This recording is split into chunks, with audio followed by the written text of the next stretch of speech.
Buenas tardes y bienvenidos a la entrevista del día aquí en Lancelos Televisión. Hoy vamos a hablar con el jurista y autor de este libro, o con Octavio Salazar. Voy a decir el nombre primero, pero vamos a hablar con el autor de Yo, Nosotros, Diario de Masculinidades por Desarmar. Vamos a ver un poco, yo creo que, bueno, entiendo yo que la conversación va a ir un poco en cómo ¿no? Esa imagen de la masculinidad, de varonilidad, del hombre y demás, y cómo está actualizado. A veces, ¿no? Los conceptos evolucionan y también él tiene una particular visión, por supuesto plasmada en el libro, que va a ser presentado esta tarde a las 7 en la Casa José Saramago, que está situada en Tías. Y bueno, vamos a ver cómo se desarma la masculinidad. Sin más dilación pasamos a hablar con Octavio Salazar. Octavio, ¿qué tal? ¿Cómo estás? Hola, ¿qué tal? Encantado de ¿Qué estar tal por aquí. Lanzarote? ¿Bien? Muy bien, encantado de conocer la isla. No Es la la primera conocía. vez aquí, es la primera vez. Y además emocionado por tener la oportunidad de presentar el libro en la casa de José Saramago y con mi querida Pilar del Río, Pilar del Río. que además es la autora del prólogo del libro, así que es una mujer que me conoce bien y conoce bien el libro, claro. La verdad que sí, ¿no? Esa biblioteca y saber que esos libros eran de José Sí, Saramago. sí, ¿no? hay Además, una decías que energía sí, muy ¿no? potente, claro. Una energía. Además, Sí. él le gustaba también la energía de Lanzarote, ¿no? Bueno, vamos allá. Nosotros, Diario de Masculinidades por Desarmar. ¿Qué hay que desarmar de la masculinidad o del hombre o de la... Bueno, yo creo que lo que hay que desarmar es ese mandato de masculinidad que desde hace siglos nos está interpelando a los hombres para que nos convirtamos, desde que nacemos prácticamente, en eso que hemos dicho tantas veces, un hombre de verdad. ¿Qué significa ser un hombre de verdad? Y ser un hombre de verdad significa tradicionalmente ser un hombre volcado en lo público, en lo productivo, en el éxito profesional, desvincularte de lo más íntimo, de lo emocional. Entonces yo creo que eso es un traje absolutamente insoportable, es una mochila absolutamente pesada que gracias justamente al feminismo, algunos hombres, entiendo que no todos lamentablemente, hemos empezado a cuestionarnos en cuanto que nos hemos dado cuenta de que ese proyecto de humanidad que defiende el feminismo es también para nosotros una oportunidad para desmontar esa masculinidad que ha sido tan tóxica para las mujeres, por supuesto, pero también para nosotros mismos. ¿Cómo le perjudicaba al hombre? ¿En qué sentido? ¿En que se tenía que poner unos objetivos o ser...? Ese sentido de que tu referencia casi era convertirte en una especie de superhéroe y tratar de amoldarte a esa referencia de superhéroe prácticamente toda tu vida y negarte un montón de dimensiones de la humanidad que tenían que ver justamente con eso que hemos identificado tradicionalmente con las mujeres y lo femenino, es decir, todo lo que tiene que ver con las emociones, la fragilidad, la vulnerabilidad. Que lo de los hombres no lloran, ¿no? Efectivamente, ¿no? Y toda esa parte más de los vínculos, ¿no? De reconocer que como humanos somos absolutamente vulnerables y el ir por la vida como si fuéramos eso, unos machotes absolutamente invencibles. Fíjate que hay una colonia incluso que se llama Invictus, ¿no? Una colonia para hombres, ¿no? Es decir, que no hemos criado, sobre todo muchas generaciones de nuestra edad, en ese conjunto de mandatos donde todo el día nos estaban diciendo si quieres ser un hombre de provecho, ¿no? Como decían nuestras abuelas, tienes que pasar por ahí, ¿no? Y eso es a mí me parece que es una especie de performance absolutamente insoportable. La verdad que sí. Lo has dicho, ese es un buen ejemplo. ¿Dónde hay cuestiones veladas que se nos insinúan a los hombres a ser machos o ser, bueno, sí, masculinos? Sí. Tipo eso, como lo de la colonia. ¿Dónde hay señales? Bueno, yo creo que el machismo, fíjate, habría que partir de una cosa que es como muy obvia, pero que quizá hay que repetirla. El machismo es una cultura, es un orden cultural. Entonces, como tal cultura, nos impregna a todos y a todas, mujeres y a hombres, y lo hace de manera muy sutiles a veces, que tienen que ver justamente con todos esos códigos culturales mediante los cuales nos vamos formando en cuanto a personas. Y desde pequeñito, fíjate que ya tenemos una división de colores, de división incluso de juguetes durante muchísimo tiempo y de expectativas incluso, ¿no? Hay experimentos por ahí que incluso demuestran cómo los padres, las madres y los conocidos de la familia hablan de manera distinta cuando el bebé es un niño que cuando es una niña. El tipo de palabras que utilizan, las referencias con respecto a ellos y a ellas son completamente distintas porque ya tenemos como una especie de advertencia previa en la cabeza que nos dice, no, si es niño tenemos que actuar de una manera y si es niña de otra, ¿no? Pero hay gente, Octavi, perdona que te interrumpa, para ir metiendo cosas, pero hay gente que dice que hasta físicamente, evidentemente, somos distintos. Entonces, cuando hay gente que dice, no, eso son cosas de chicas, algunos lo utilizarán para muchas cosas, pero, no sé, puede, por ejemplo, una adolescencia, a lo mejor las chicas son de una manera, los chicos son de otra, no sé, hay una cosa también hormonal y demás. ¿Se acepta eso o no se puede decir la frase, eso son cosas de chicas? Claro, es que el ser cosas de chicas nos lleva a una especie de esencialismo biologicista que a estas alturas de la historia, incluso todas las investigaciones científicas más avanzadas que se están haciendo, nos demuestran todo lo contrario. Es decir, lo que nos demuestran investigaciones, por ejemplo, de neurólogos, es que nuestro aparato nervioso, incluso nuestra dimensión más hormonal, se va transformando en función de cómo, en cuanto a seres humanos, nos vamos adaptando a distintas actividades. Por lo tanto, claro, a lo largo de los siglos, los hombres no nos hemos habituado, por ejemplo, a cuidar. Por lo tanto, no hemos desarrollado ni neuronalmente, ni en general biológicamente, habilidades que tienen que ver con el cuidado. Pero eso no significa que las mujeres, por el hecho de nacer con un aparato reproductor femenino, estén más capacitadas para cuidar. Lo que ocurre es que nos hemos socializado en ese sentido, ¿no? Desde pequeñita a una niña se le ha regalado un muñeco con el mandato de que lo cuide, con lo cual ya la estábamos socializando en ese sentido. Sí. Entonces, yo ahora leía hace poco un libro muy interesante de una antropóloga que venía a demostrar cómo hay cambios importantísimos, incluso a nivel de las hormonas, cuando tú desarrollas tareas de cuidado. Se están haciendo experimentos muy recientemente con hombres que ya son más cuidadores cuando se convierten en padres, y se está demostrando que esos cambios hormonales que tú veías durante muchísimo tiempo solo en mujeres, ahora empiezan ya a verse en hombres. Pues vamos allá porque lo estás poniendo uno detrás de otro. Por ejemplo, te lo comentaba yo, por ejemplo, en este caso, soy padre de 2 niños, sí, separado, y tengo una custodia compartida que cuando una semana uno, una semana otro, es decir, cuando estoy plenamente y los niños están. Sí. ¿Eso me va a hacer ser distinto que mi padre, que fue un padre más convencional, antiguo? ¿Yo estoy desarrollando algún tipo de habilidades? Sí, yo creo que sí, estoy convencido, porque la referencia que tenemos de los padres de anteriores generaciones eran en general la ausencia, ¿no?, en cuanto al ejercicio de responsabilidades paternas, ¿no? Es decir, yo había días que se me pasaban los días enteros casi sin ver a mi padre, porque estaba volcado en su trabajo, en sus historias miles, y era mi madre la que permanentemente estaba en esa tarea de cuidado. Ahora, afortunadamente, desde el punto de vista que lo plantea, hay cada vez más hombres que nos estamos implicando de otra manera en eso que tiene que ver con el cuidado de los hijos y de las hijas, ¿no? Y efectivamente yo creo que no tiene nada que ver estas generaciones con la generación simplemente de mi padre, ¿no?, que es una generación previa, ¿no?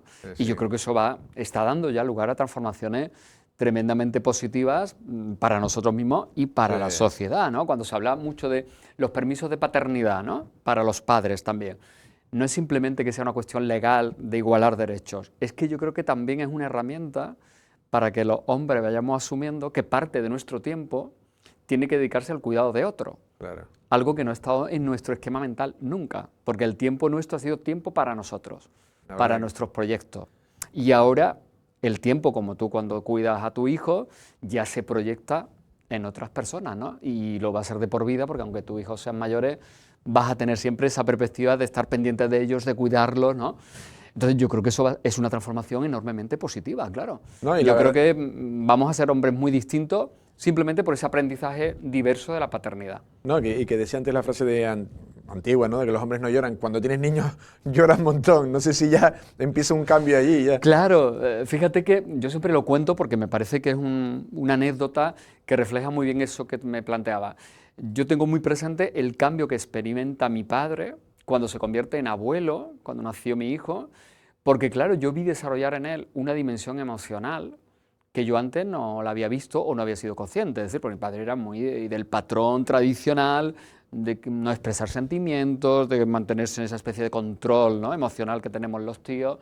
Y cuando se convierte en abuelo, lo veo, pues lo que tú dices, emocionándose cada 2 por 3, cuidando de su nieto como nunca lo había hecho, que yo recuerde, de mí o de mi hermano.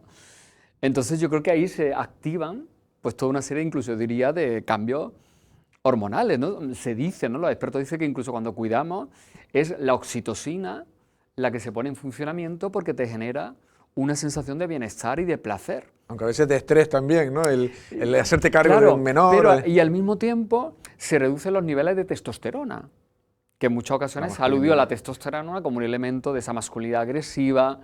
Bueno, pues está demostrándose últimamente que cuando se cuida, esa dimensión más agresiva que tú tienes en cuanto a ser humano, la vas paliando, ¿no? Porque ya vas desarrollando ese sentimiento de empatía, ponerte en lugar del otro, ser consciente de la fragilidad. Fíjate que tiene un niño pequeño, ¿no?, es de las cosas como más frágiles que hay, y a partir de ahí yo creo que eso produce una serie de cambios en ti, claro, absolutamente beneficiosos, ¿no? Seguro.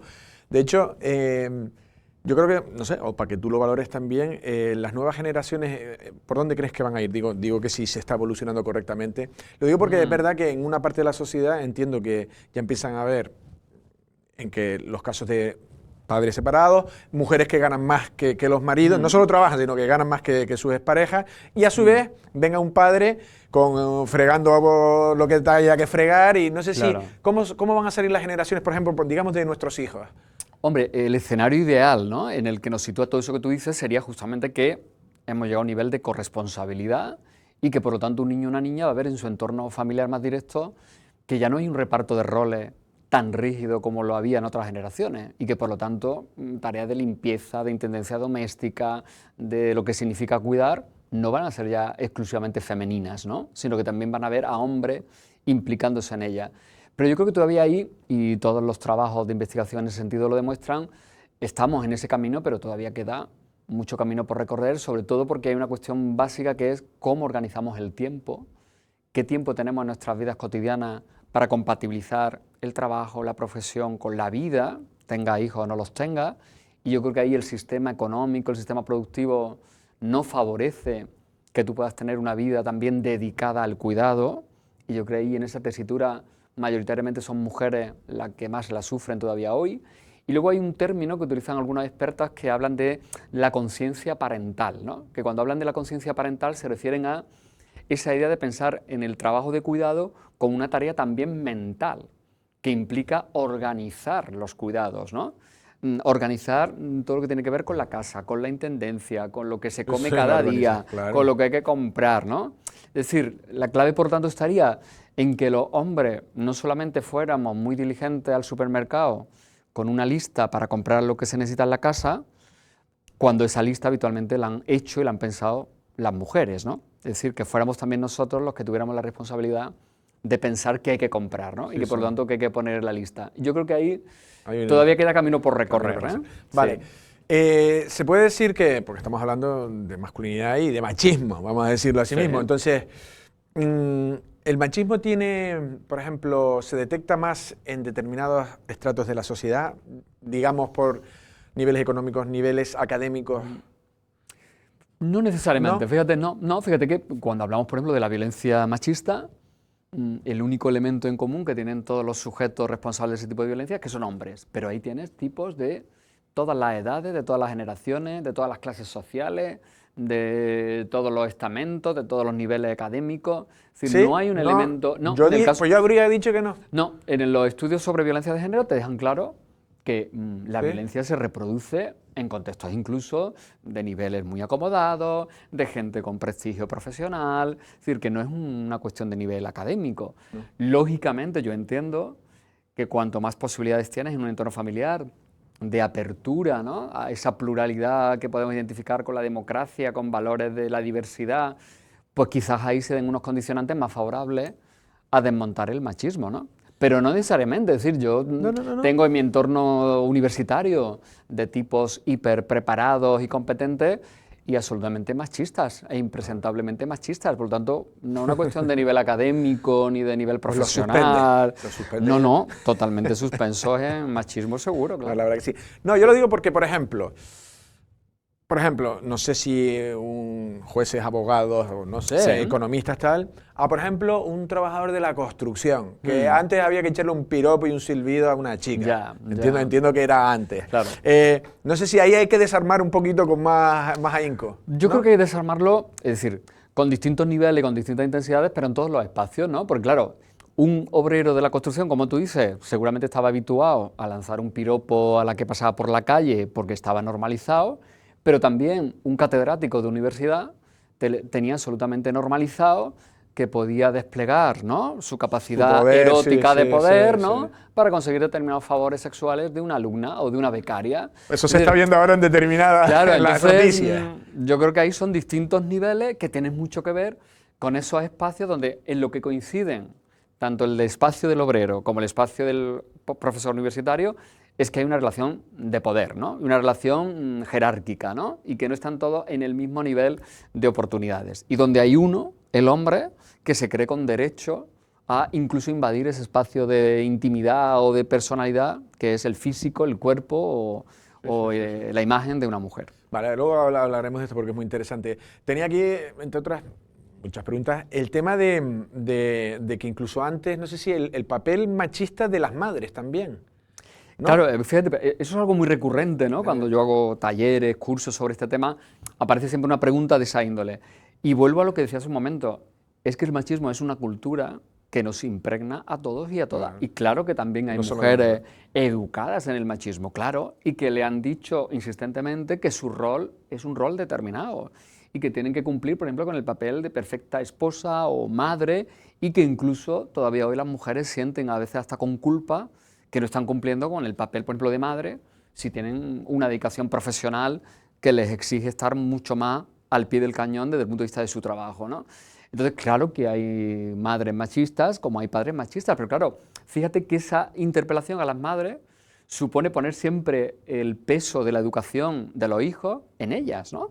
Bueno, Sí. yo no digo tampoco que ni que sea habitual, ni que sea... No, pero claro que lo hay. Pero que hay Claro rasgos que lo se hay. ve que al final te está Claro, diciendo, o que claro. manda, bueno, antes yo creo que ya no, sí, eso lo de que mandar a la chica a limpiar algo y no al chico, eso... Claro, claro. Yo creo que ahí, fíjate, las nuevas generaciones, por lo que yo un poco veo, incluso en contextos más íntimos y más cercanos, es que quizás esas nuevas generaciones, sobre todo de chicas, están siendo ya como un nivel ahí de contestación. Es decir, yo ya veo muy complicado que en un contexto familiar una chica adolescente que tenga un hermano acepte sin ningún tipo de contestación que la madre le diga, oye, pues tú a fregar los platos, ¿no? Esa chica seguramente Yo va a creo que ya en mi rebelarse. generación yo no lo veía, Claro, ya. Yo claro. no lo veía, por lo menos en mi casa, en el entorno que yo veía no veía diferenciación, pero bueno, puede ser que hubiera casas también que lo... Sí, no, claro, pero ya te digo, es que hemos sido todos educados en esa cultura, ¿no? Sí, Y en sí, reproducirla a veces sin darnos cuenta, que es lo terrible de algo como el machismo, que lo tenemos ahí tan metido en el disco duro, como yo digo, que tendríamos que resetear ese disco duro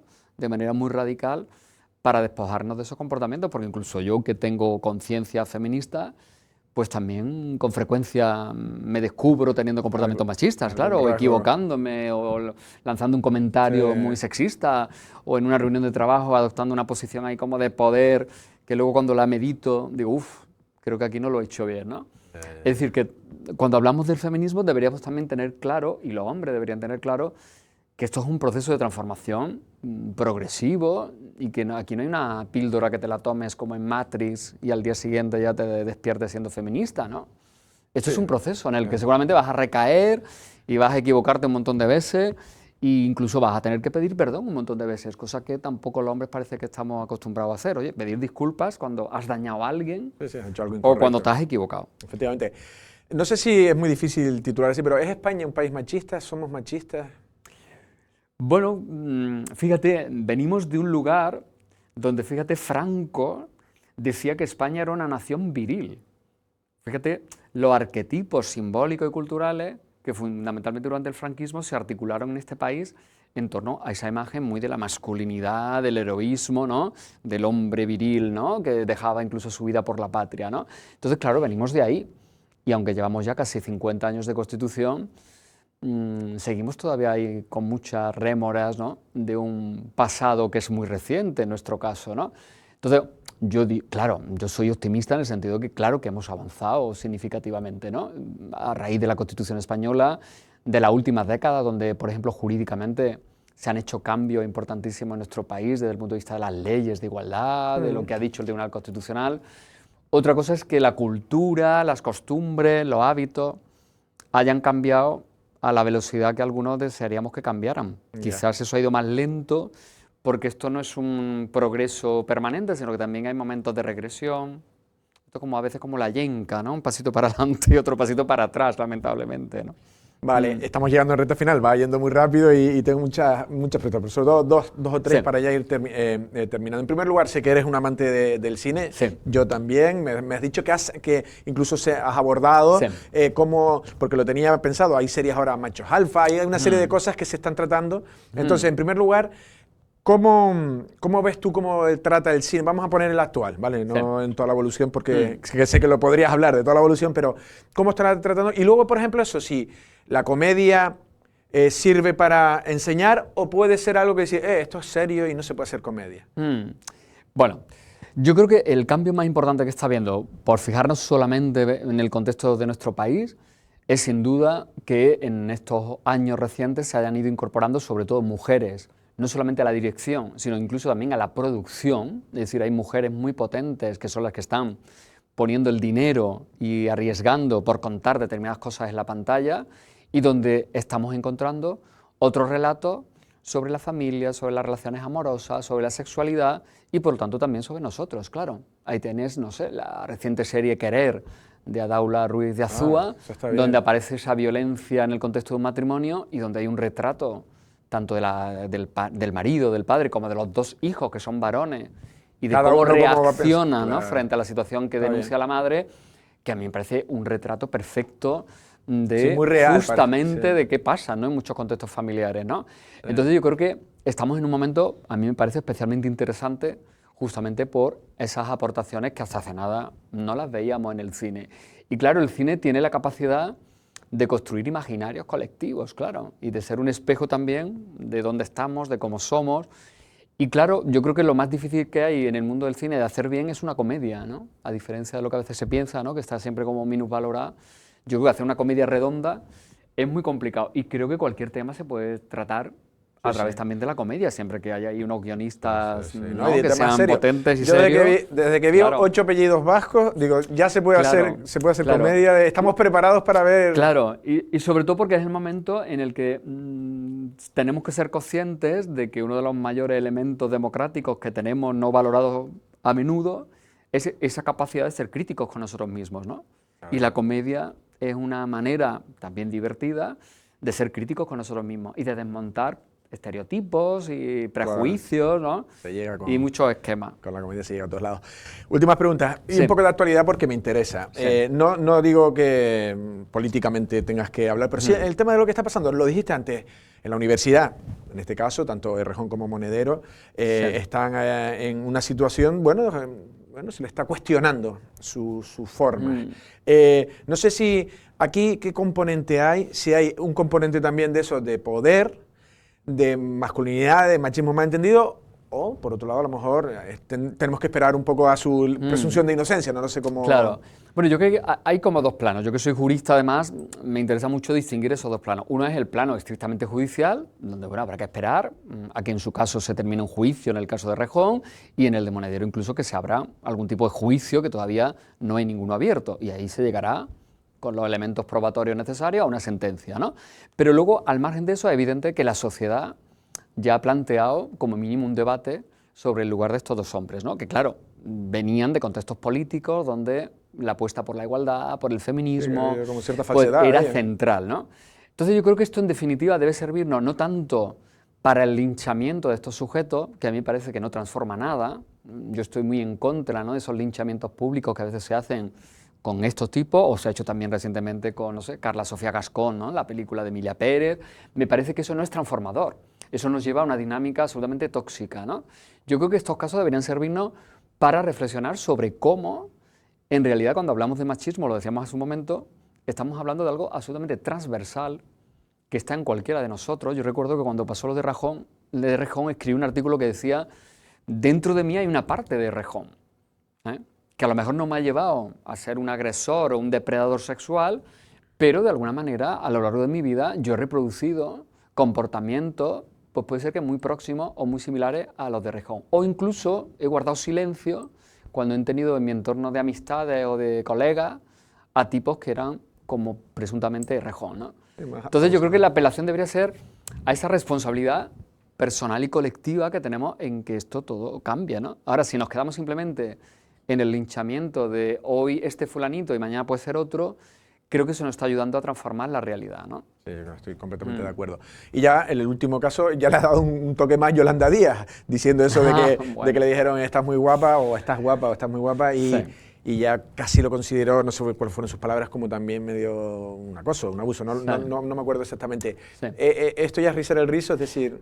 Bueno, a mí me pareció muy poco afortunado, ¿no?, el comentario que hizo aquí Yolanda Díaz, porque creo que yo siempre cuando lo explico esto con los chavales jóvenes, que a veces te plantean ese dilema, ¿no? Es que ya no le vamos a poder decir nada a una chica, porque todo va a ser acoso, y yo siempre le explico clarísimamente que no es así, es que tenemos que valorar el contexto del que estamos hablando, el nivel de relación personal que tú tengas con esa persona, la intencionalidad con la que tú te dirijas, Claro. en este caso a una mujer. Entonces, claro que podrás decirle, ¿no?, a una chica, a una mujer, a una amiga, qué guapa estás hoy, qué guapa te veo, pero va a depender justamente del contexto, de la relación que tú tengas con esa persona, Claro. y de muchos niveles de intencionalidad que de ahí puedan deducirse, ¿no? Por eso creo que lo de Yolanda Díaz, por lo que yo he escuchado en los medios, me pareció una respuesta absolutamente fuera de lugar y que yo creo que contribuye también a algo muy peligroso en estos días, y es a que muchos hombres entiendan que esto del feminismo se está convirtiendo en una especie de batalla insoportable, claro. y que las mujeres lo están llevando a unos extremos absolutamente intolerables, y ahí estamos asistiendo a unas reacciones muy peligrosas, ¿no?, como estamos viendo a nivel global, no solamente en España. Claro. Sí, eso también, la autora de un libro, Inés Rojas, que hablaba sobre, no el machismo, sino cómo se excluía a la mujer no solo en la literatura, sino en la forma de hablar, y decía a veces también que cuando se banalizaba con temas de lo de las chicas, ¿sabes? El lenguaje inclusivo. Claro, ese lenguaje dice, por ejemplo, que digan, por ejemplo, no la Confederación de Empresarios, sino Confederación Empresarial, decía, claro. cambiar unos términos, que se puede Claro. hacer cosas que no, Claro. pero no jugar con tonterías, porque le desprestigia la lucha, Sí. la batalla. Y sobre todo yo creo que hace falta todavía, a pesar de todo lo que se ha hecho, hace falta hacer mucha pedagogía. O sea, yo cada vez estoy más convencido de que cosas que pensamos que están como muy claras, pues yo creo que hay que hacer el esfuerzo de irnos a lo básico y transmitirlas desde ese nivel básico. Porque a veces, desde que estamos, por ejemplo, en lo académico, podemos cometer el error de pensar que cosas que ya damos por supuestas en materia de feminismo, de igualdad, la sociedad ya las tiene absolutamente asimiladas, y no es así. Y creo que hay que ir casi al ABC de lo que es y no es el feminismo, para a partir de ahí empezar a hablar, ¿no? Pues todavía no hemos ido muchísimo de tiempo, me están diciendo, vámonos ya, que el plato se tiene que utilizar para otras cosas. Es un verdadero placer escucharte, y nada, pues esperemos que la presentación vaya correctamente y que disfrutes también de la estancia aquí en Lanzarote. Muchísimas gracias. Seguro que sí, gracias a vosotros. Bueno, pues ya han escuchado y han visto a Octavio Salazar, autor de Yo, Nosotros, diario de masculinidades por desarmar. La verdad, bueno, por lo menos la sensación que a mí me da, un mensaje bastante de sentido común y sensato, y de que hay camino por recorrer, y es verdad que si él mismo ha dicho que hay cosas que corregir, uno también, hay veces que hace comentarios no inoportunos ni con maldad, pero simplemente pues producto también de muchas generaciones en las que hemos sido educados de una manera, y la verdad que bueno, pues todo es corregible, y con el tiempo pues también, si uno le pone un poco de interés, seguro que nos convertimos en mejores personas. Nosotros sí nos despedimos, pasen una feliz tarde.